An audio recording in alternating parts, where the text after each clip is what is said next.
গাজায় ইসরায়েলি বাহিনীর অভিযান কেন্দ্র করে তৈরি করা হয়েছে একটি ভিডিও গেম। সাবেক এক ইসরায়েলি সেনা সদস্য নিজ অর্থায়নে এই গেম তৈরি করেছেন।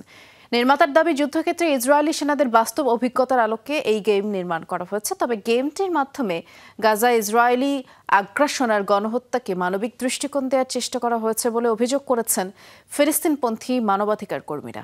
সারা দেশে ব্যাংকিং করুন নিশ্চিন্তে। ১৪০০-রও বেশি শাখা উপশাখায় দেশের বৃহত্তম ব্যাংক আইএফআইসির সাথে।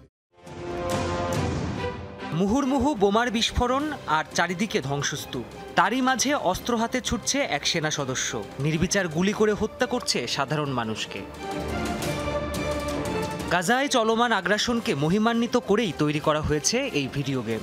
নিজ অর্থায়নে শিল্ড অব ডেভিড নামের এই ভিডিও গেম তৈরি করেছেন সাবেক ইসরায়েলি সেনা সদস্য ইলান রাজ।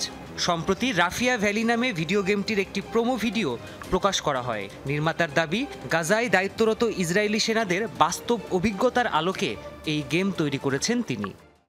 এটা কোনো হিরোর গল্প নয়। গেমটিতে গাজার যুদ্ধক্ষেত্রে অবস্থান করার বাস্তব অনুভূতি ফুটিয়ে তোলা হয়েছে। এতে দেখানো হয়েছে ব্যাপক ধ্বংসযজ্ঞের মাঝেও কিভাবে মানবিক হওয়া যায়। তীব্র সমালোচনা করে ফিলিস্তিনপন্থী মানবাধিকার কর্মীরা জানিয়েছেন, গেমটির মাধ্যমে গাজায় চলমান ইসরায়েলের আগ্রাসন আর গণহত্যাকে মানবিক রং দিতে চাইছেন এর নির্মাতা। প্রায় ২ বছর ধরে গাজা উপত্যকায় নির্বিচার গণহত্যা চালাচ্ছে ইসরায়েলি বাহিনী।